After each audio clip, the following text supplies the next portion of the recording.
Nós seguimos aí no nosso propósito, estamos pensando um pouquinho sobre os teófilos da vida, pensando um pouquinho sobre os Obadias da vida, pensando um pouquinho sobre as Sunamitas da vida, não como um nome próprio, mas como uma naturalidade, né? Uma mulher da cidade de Sunem.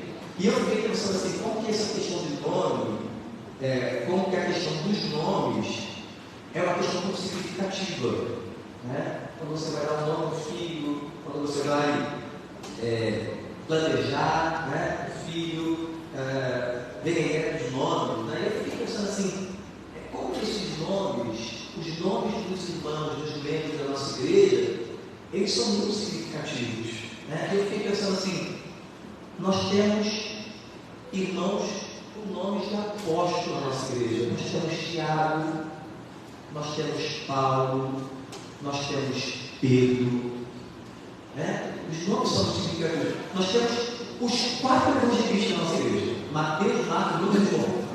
Lucas hoje tem uma coisa geral, não vou estar com ele. Mas nós temos os evangelhos completos, né? Nenhum apóstolo, todos os 4 lá reconhecidos: Mateus, Marcos, Lucas e João. Nós temos profetas na igreja, nós temos Samuel, nós temos Daniel, né? E vamos combinar, tudo super conhecido, né? Tudo super conhecido. Nós temos reis rainhas da igreja. Nós temos Davi, nós temos Esther. Eu não vou lembrar de tudo não, tá, irmãos? Eu estou pensando pontuando, né? Nós somos reis e rainhas da igreja. Nós temos personagens diversos, bíblicos diversos. Nós temos Ana. Aliás, Ana nós temos bastante, né? Nós temos Ana, nós temos Miriam, nós temos Débora, que é considerada também uma juíza ou profetisa. Até hoje nós temos Miguel, Gabriel, nós temos para tudo aí. E eu fiquei pensando, tem até Jesus sobrenome. Até Jesus tem sobrenome. E como se não fosse mais Pedro Jesus, a gente entendeu Deus conosco, que é Emmanuel. Então, assim, por que esses nomes foram sendo dados, né? Por que as pessoas foram registradas com esses nomes? Porque são nomes muito significativos a partir do conhecimento que nós temos de quem eles são, do que eles representam em termos bíblicos. Claro que eu não desbotei todos os nomes aqui, né? Assim, alguns que vêm à cabeça da gente, mas assim, e todos muito conhecidos. Nós conhecemos a história de Samuel, nós conhecemos a história de Davi, nós conhecemos a história de Esther, nós conhecemos a história de Daniel, Pedro, Paulo, nós conhecemos, né? Agora, sabe o que eu fiquei pensando assim? Por que nós não temos na igreja, por exemplo, uma menina, uma mulher chamada, por exemplo, de Uda? Você conhece alguma Uda? Uma aluna minha. Eu só conheci uma Uda. Na minha história, eu só conheci uma Uda, uma professora minha do seminário, né? As alunas de pastor Jones, eles eram presbiterianos, nós davam aula no seminário do Rio, era professora de portuguesa e ecologista, não me engano. Foi a única Uda que eu conheci na minha vida. Por que a gente não coloca o nome de uma filha de Uda?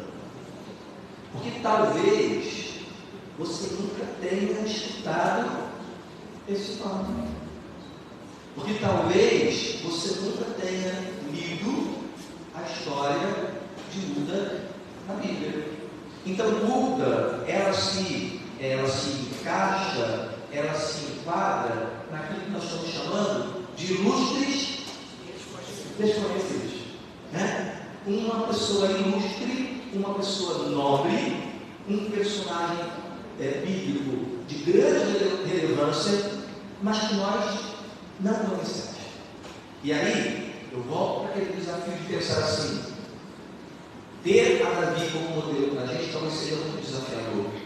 Ter a Esther como modelo de vida de Deus talvez seja muito desafiador. Ter Ana como modelo de vida com Deus, talvez seja muito desafiador. Mas quando eu estou pegando essas pessoas simples, que a gente quase não conhece, quase nunca ouviu falar a respeito, talvez a gente pense assim: é possível eu mesmo sendo desconhecido, ou olhando para o exemplo do desconhecido, é possível ter uma vida com Deus, ainda que seja uma vida simples. No caso específico de Hulda, ela é tão desconhecida que até o significado do seu nome ela não é tão conhecida, porque Hulda no hebraico significa aquela que se esconde, ou aquela que mantém um segredo. Até o nome, né, a torna desconhecida, porque significa aquela que se esconde, aquela que mantém um segredo, aquela que fica em segredo. Hulda é de uma descrição tremenda. Hulda é aquela pessoa que está ali no seu ministério, que está ali sendo reconhecida, mas sem se expor. Hoje pela manhã nós estávamos compartilhando sobre a mulher sunamita, né, moradora de Sunem, que faz lá um quartinho para o profeta Eliseu, e não falamos, né, não pensamos sobre o profeta Eliseu, mas pensamos a partir do exemplo da mulher sunamita, mas falamos como que um exemplo, o modelo de ministério de Eliseu foi, né, discípulo de Elias, então na verdade o modelo original de Elias, que é copiado por Eliseu, é um modelo que não se projeta, é um modelo que não se expõe, é um ministério que acontece com a porta do quarto fechada. Está lá o menino, o filho da mulher sunamita, está lá o filho da viúva morto no quarto, com porta fechada. Eles entram ali, eles oram, eles operam o milagre, o Senhor opera através dele, mas as portas são fechadas, trancadas. E por isso, talvez é que Jesus nos ensine a orar, dizendo: quando você for orar, entra no seu quarto e fecha a tua porta. Ninguém precisa saber. Quando você for jejuar, cuidado com a aparência, porque ninguém precisa saber. Quando você for contribuir, dar uma esmola, fazer uma doação, que uma mão não saiba que a outra fez. É sigilo, é discrição, porque a espiritualidade de Jesus é da não projeção. A gente não vê nenhum exemplo de nenhum profeta, de nenhum apóstolo, de nenhum discípulo usando aquilo que está acontecendo como projeção pessoal. Não, é a espiritualidade da descrição, é a espiritualidade do fecha a porta do seu quarto, fala com o seu pai em secreto. É a espiritualidade do Eliseu, que diante do Naamã leproso nem vai atender. E Naamã está pensando assim: eu pensei que ele fosse chegar até mim, fosse estender a mão sobre mim, fosse ministrar sobre mim, mas ele mandou o empregado dele, o servo dele, mandou que eu mergulhasse 7 vezes no rio. Até Naamã estranha, porque na cabeça de Naamã tinha que ter toda aquela performance, mas a espiritualidade bíblica, irmão, dispensa performance, dispensa todo tipo de performance. Quanto mais simples, melhor. Porque quanto mais eu desapareço, mais o Senhor aparece. Quanto mais eu diminuo, mais Ele cresce. E aí eu olho para essa mulher, cujo nome significa isso, aquela que se esconde, ou aquela que se mantém em segredo, e eu penso: quem é essa mulher que só aparece na Bíblia uma única vez? Existem 2 registros, mas são registros correlatos. Ela só aparece na Bíblia uma única vez. E hoje você pode conhecer um pouquinho mais sobre Hulda, e quem sabe daqui a alguns anos a gente não tem uma Hulda na nossa igreja. Eu lembrei daquele sermão que o pastor pregou, e aí eu vou colocar o nome da minha filha de Hulda, que de fato é muito significativo e muito relevante. Eu quero convidar você a abrir sua Bíblia no único relato, no único registro que nós temos.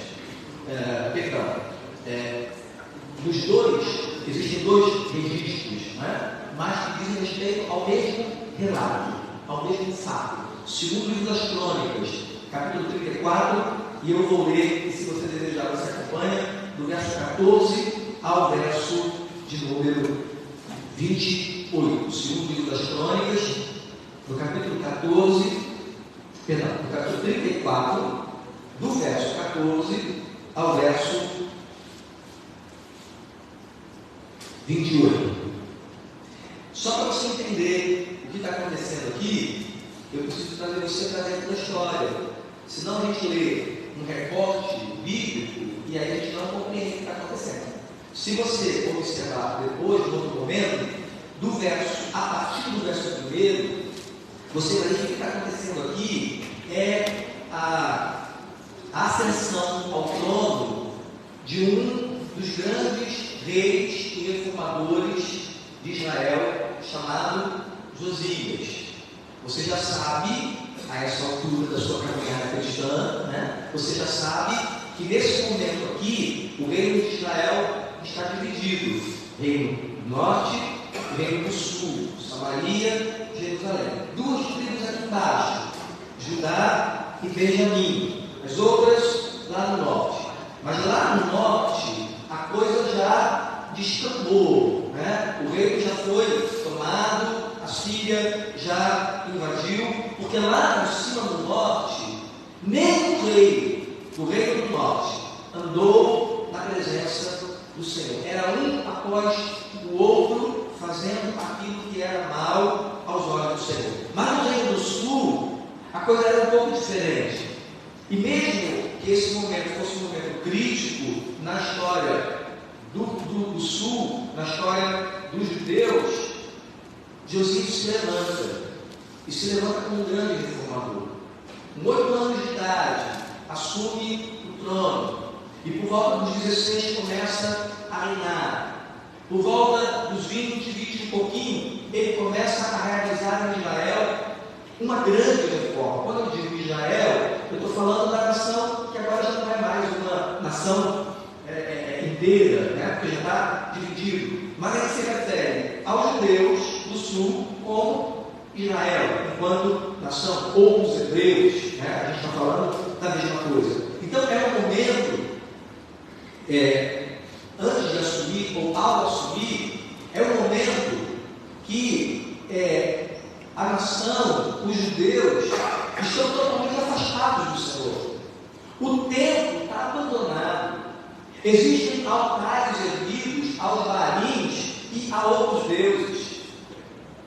A destruição é total, e não é total porque o reino invadiu, não, é total porque o povo deu as costas ao Senhor. É total porque a iniquidade tomou conta, é total porque a impiedade tomou conta, é total porque a idolatria tomou o coração dos homens. E aí, Josias se levanta como rei, o Senhor levanta como rei, e ele vai promover a maior das reformas em Israel. E o que a gente vai ler a partir do verso 14 é o que está acontecendo no meio de toda essa reforma.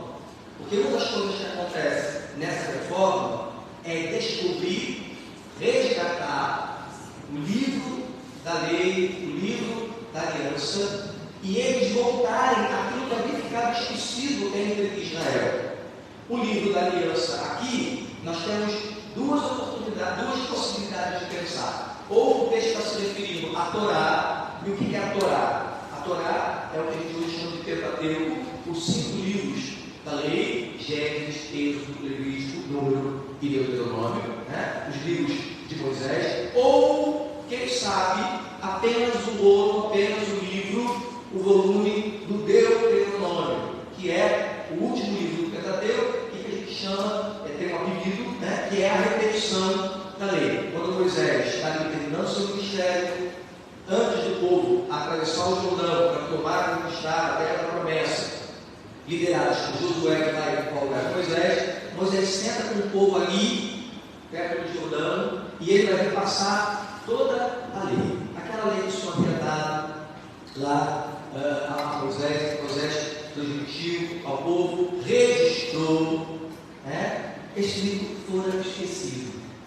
E durante muito tempo, Israel não lia, Israel não ouvia, o livro não era lembrado, não havia havia ensino, não havia consideração. E quando a gente não tem a palavra guardada no nosso coração, Davi diz isso, né, no Salmo 119: guardei a tua palavra para eu não pecar. Se não tem palavra, não tem temor. Se não tem temor, o coração está aberto para fazer aquilo que lhe parecer melhor.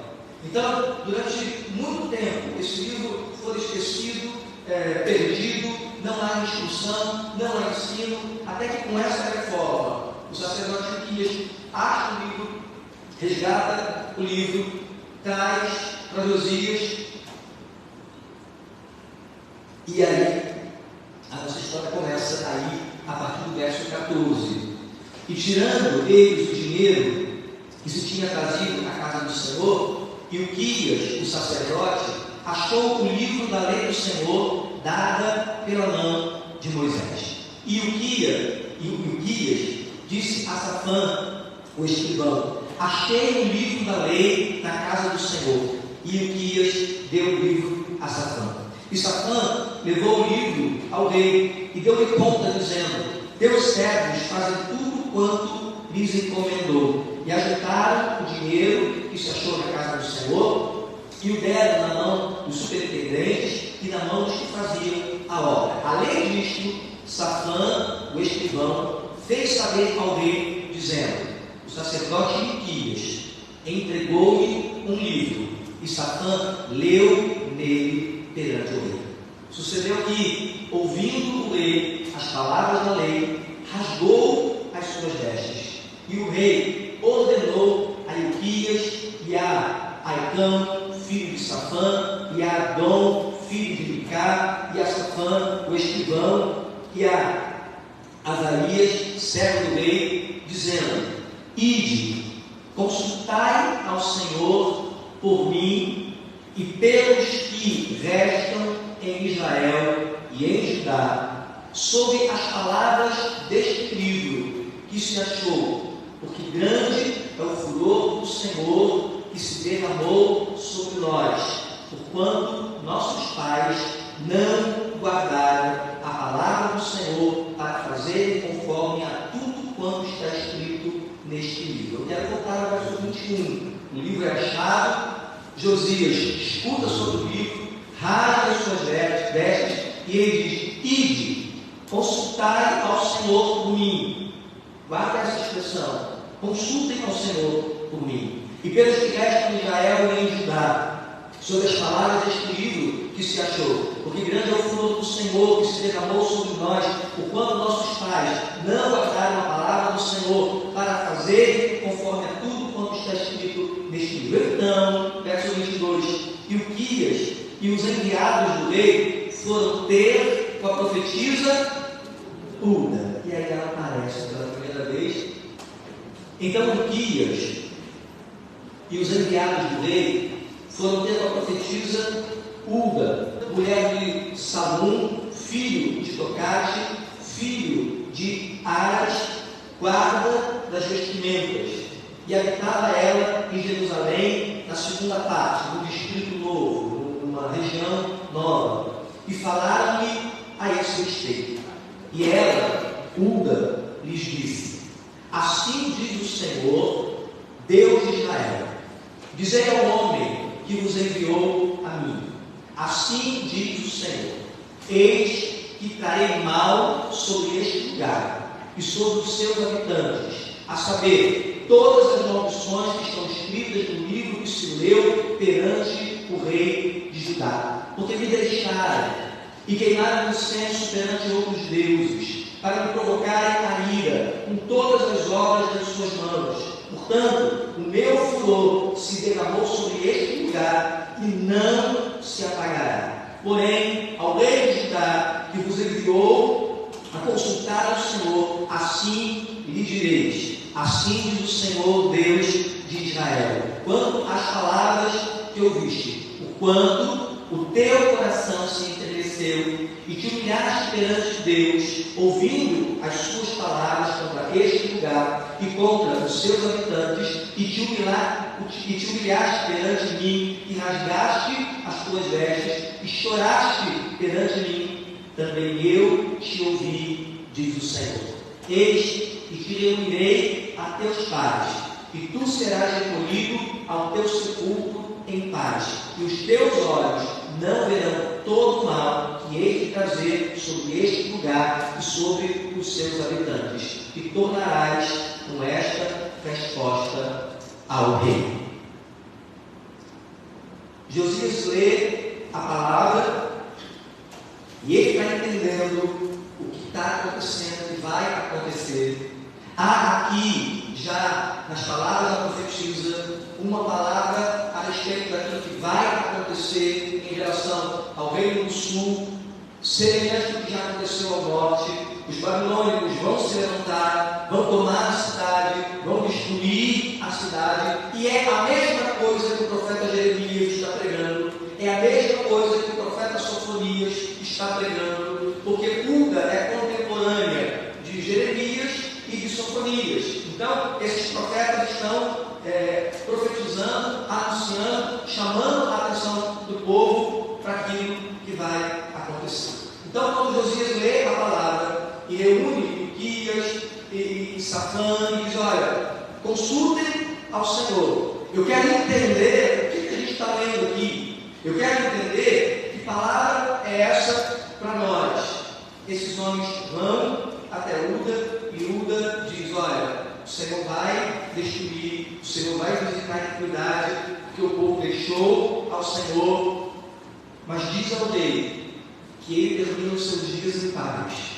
Diga ao rei que eu vou recolhê-lo junto aos seus pais, e ele vai ter o seu tempo em Judá. Não vai ver o que vai acontecer, mas durante o seu tempo o povo vai estar na minha presença. Irmãos, aqui fica a primeira coisa para a gente pensar a respeito dessa ilustre desconhecida. Quando esse livro é descoberto, e eu vou colocar para vocês isso, mas não vou responder porque eu não sei, e eu acho que ninguém sabe, né? Mas é uma coisa para a gente pensar. Por que em um tempo tão difícil como esse, que Deus está levantando profetas tais quais Jeremias e Sofonias? Porque quem são Jeremias e Sofonias? Jeremias é um profeta que a gente classifica como profeta maior, e Sofonias é um profeta que a gente classifica como profeta menor, porque na Bíblia nós temos os profetas maiores e os profetas menores. Profetas maiores não quer dizer que eles são mais importantes do que os menores. Não quer dizer que Jeremias, porque é considerado profeta maior, é mais importante do que Sofonias. Não, apenas por questão de tempo de exercício de ministério e produção literária. Então nós temos os profetas maiores, os profetas menores. Nesse momento aqui, nesse tempo aqui, quem está profetizando é Jeremias enquanto profeta maior, é Sofonias enquanto profeta maior. Mas além dos profetas que a gente chama de literários, que foram aqueles que produziram alguma coisa que o Senhor inspirou, que foram reconhecidos como canônicos, e nós temos hoje aqui Jeremias, Daniel, Ezequiel, Isaías, e os profetas menores, Joel, Amós, aqueles que você conhece, ou alguns talvez não, a gente chama de profetas literários. Deus usou para que eles estivessem registrando aquilo que o Senhor dizia, falava, e por isso nós temos hoje aqui como livros. Mas nós temos também aqueles que são chamados de profetas não literários.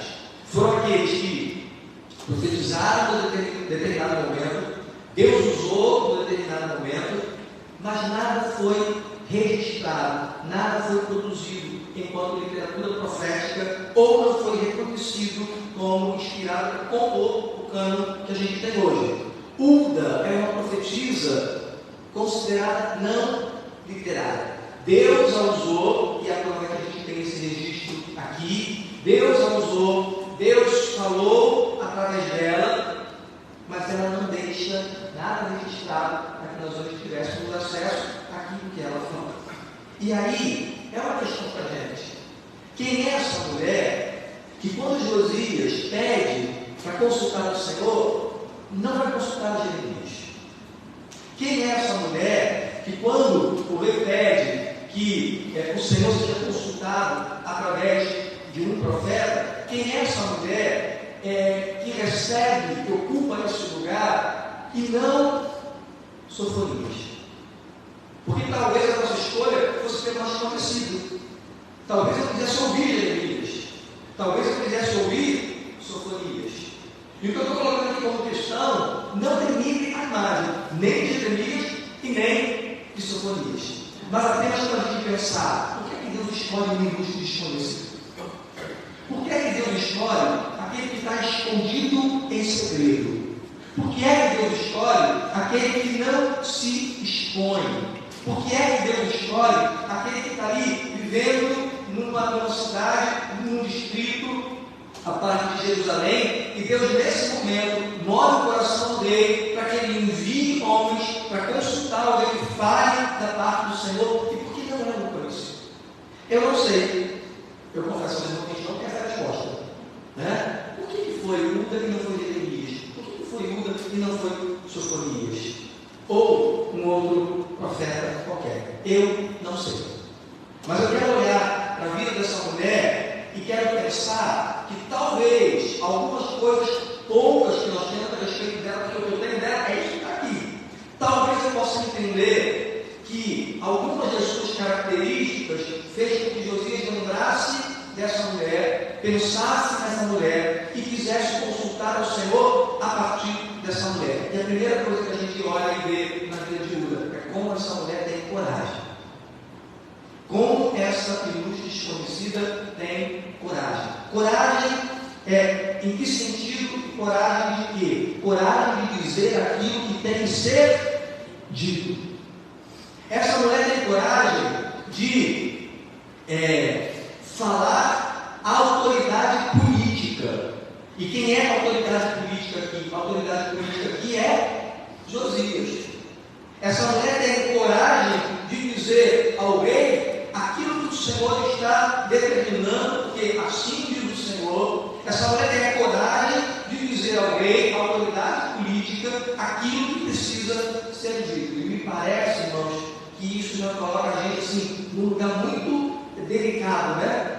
Porque quando a gente pensa nessa relação igreja, política, religião, política, quando a gente pensa nessa relação, parece a sensação que a gente tem é que nós não temos essa coragem de dizer aquilo que tem que ser dito, e que a gente diz aquilo que eles querem ouvir, para a gente ficar bem na foto, né? A gente vai tomando aí partidos e a gente vai se aliançando de alguma maneira e a gente não diz o que tem que ser dito, a gente diz aquilo que eles querem ouvir.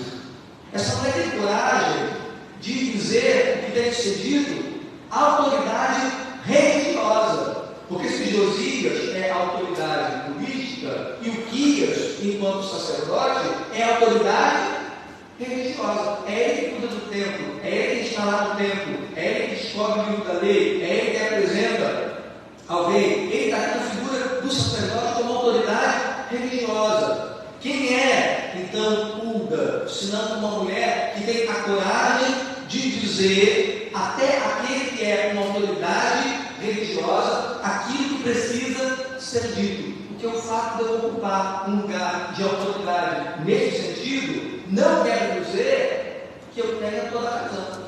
Não quer dizer que a minha palavra, e infelizmente esse também é um tema muito delicado nesse sentido, né? Porque parece que quando a gente se refere ao sacerdote enquanto pastor ou sacerdote de qualquer outra religião, parece que essa palavra, a palavra desse homem, não é uma palavra que tem que ser questionada, não é uma palavra que tem que ser pensada, refletida, né? Essa semana eu postei em alguns grupos, não sei se todos da igreja, não postei no rural, um recortezinho, esses posts que circulam o tempo inteiro, né? De um homem, pastor, falando, né? Sobre a questão se nós somos espectadores ou adoradores, né? Você deve lembrar do que eu gostei. Eu só gostei porque achei muito pertinente aquilo que ele colocou, né? Questionando as performances do culto hoje, né? todos os recursos que a gente tem dentro do culto, e ele dizendo, engraçado, né? Era para a gente ter o mínimo de movimento possível, para que a nossa atenção fosse voltada só para o Senhor. Mas o que a gente vê hoje no púlpito, no culto, na liturgia, é tanto entretenimento que talvez a gente esteja ligado a um monte de coisa, menos para o Senhor. E aí eu coloquei lá, né, debaixo do culto, porque pensar faz mal a ninguém. Pensar, irmão, não faz mal a ninguém. Não é porque o pastor lá está dizendo isso que eu vou dizer para ele assim, está certo, isso é, o pastor ele que sabe. Né? Não é porque eu estou dizendo isso que você vai dizer, amém, pastor, é isso mesmo. A gente vai engolindo, a gente vai engolindo, a gente vai engolindo, a gente vai engolindo, e a gente não para para pensar, a gente não para para refletir. Uda tem a coragem de dizer ao rei o que tem que ser dito, a autoridade política. Uda tem a coragem de dizer ao sacerdote o que tem que ser dito, a autoridade religiosa.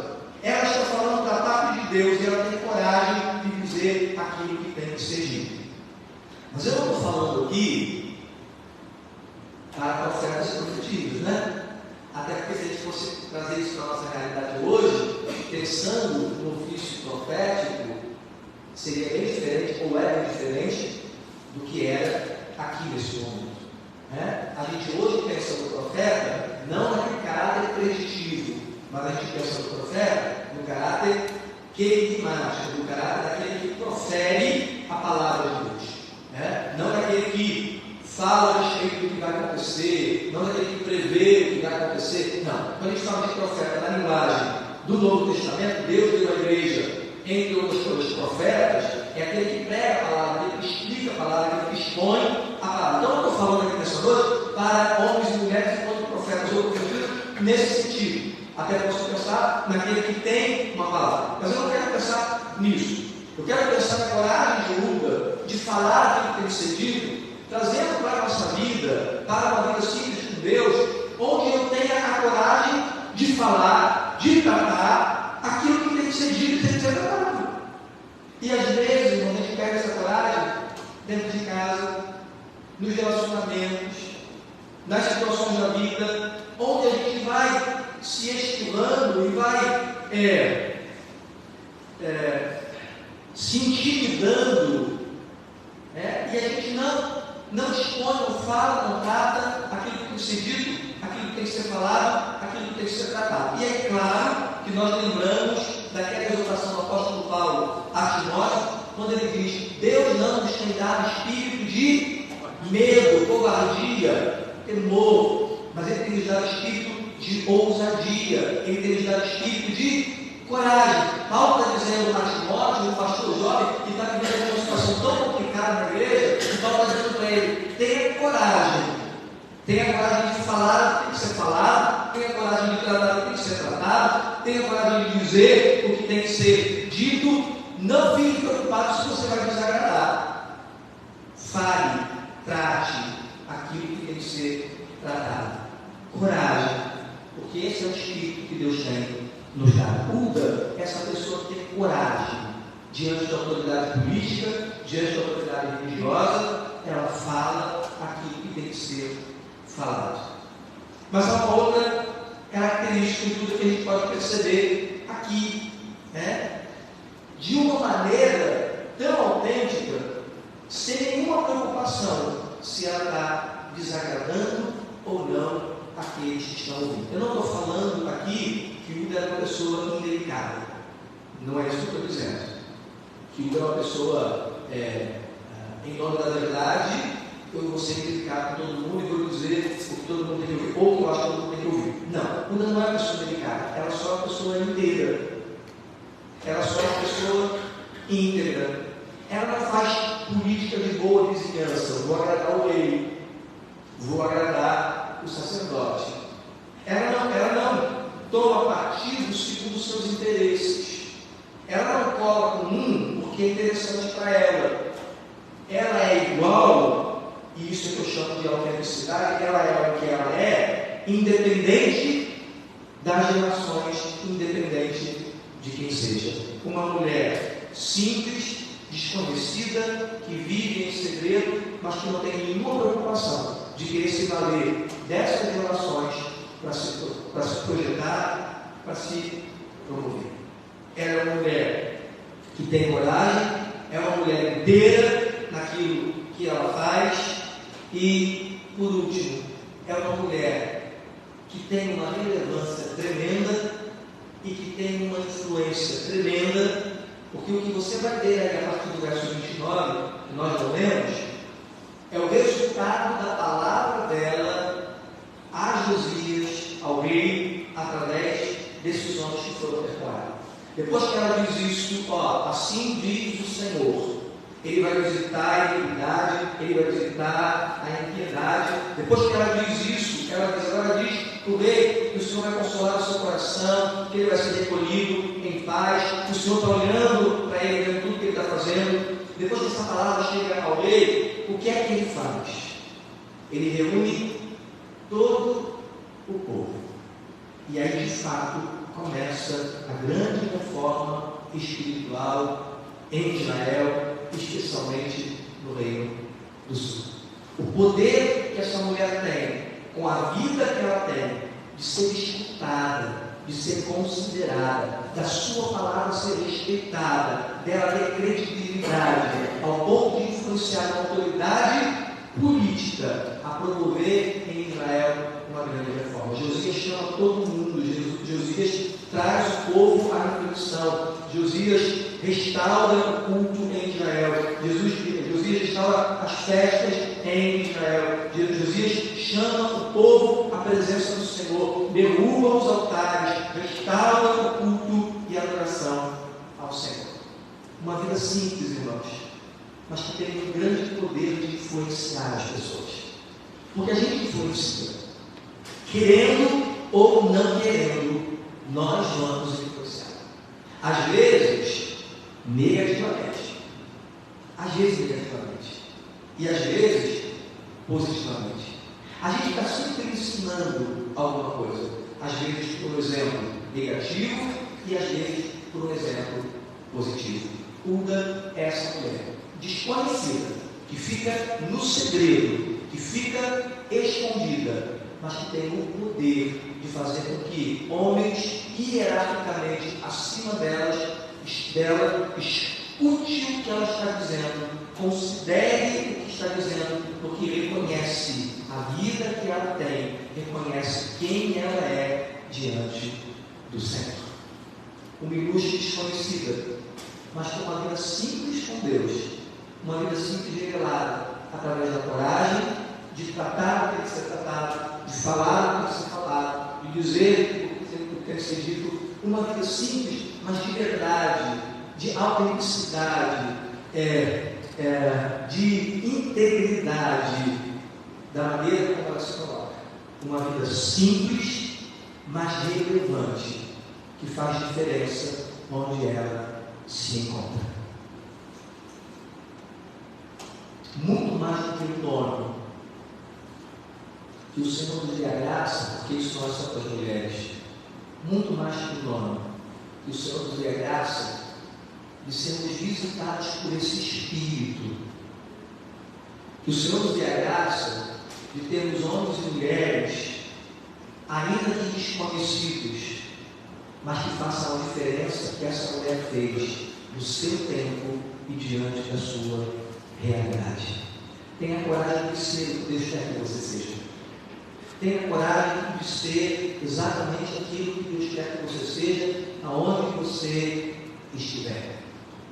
Tenha a coragem de falar, de tratar aquilo que tem que ser dito, aquilo que tem que ser tratado. Que a nossa vida simples com Deus seja uma vida de verdade, não de performance, não de aparência, não de promoção, projeção, não de vínculos que me trazem algum tipo de vantagem. Que a nossa vida simples com Deus seja revelada através da maneira como nós conseguimos influenciar as pessoas e ensinar pelo exemplo positivo. Como a gente viveria num tempo diferente se nós tivéssemos menos personalidades, menos pessoas conhecidas e mais pessoas desconhecidas, mas que fossem ilustres na sua vida simples com Deus. Então eu não quero que daqui a alguns anos a gente tenha crianças com nome de Judas, não. Eu pode ter. Vai ser bem legal, a gente vai lembrar desse dia. Mas eu desejaria muito que esse espírito de fato fosse percebido em nosso meio. Não conhecido por aquilo que nós fazemos, promovemos, mas conhecidos por aquilo que nós vivemos em Deus e para com Deus. Amém? Você pode estar de pé. Eu quero orar por você nessa noite.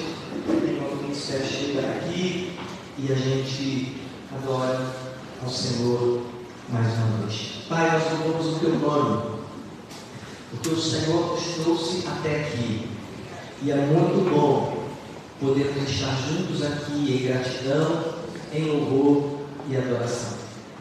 Nós agradecemos ao Senhor, Pai, porque a Tua palavra nos ensina em todo o tempo. E nesses dias tem falado ao nosso coração a partir daqueles que não são tão conhecidos, a partir daqueles que se tornam exemplos para nós por conta da possibilidade de nos identificarmos com pessoas tão simples, mas ao mesmo tempo cheias de vida com o Senhor. Que seja assim, Pai, inspira o nosso coração a olhar para essa mulher, a olhar para essa profetisa, a olhar para essa ilustre desconhecida e aprender com ela o que é ter uma vida de coragem, de serviço, de integridade, de relevância. Nos inspira, Senhor, a olhar para ela como um modelo que a Tua palavra nos apresenta, de possibilidade de sermos homens e mulheres que tenham vida com o Senhor, ainda que seja uma vida aos olhos dos homens simples, mas certamente de grande importância para o Senhor. Nós agradecemos ao Senhor porque o Senhor nos dá essa possibilidade de pensar nisso, que o Senhor ouve o nosso coração, para que haja esse desejo em nós, de estarmos vivendo na simplicidade do Senhor, para o Senhor e para a glória do Teu nome. Nós te damos com gratidão, em nome de Jesus. Amém, amém e amém.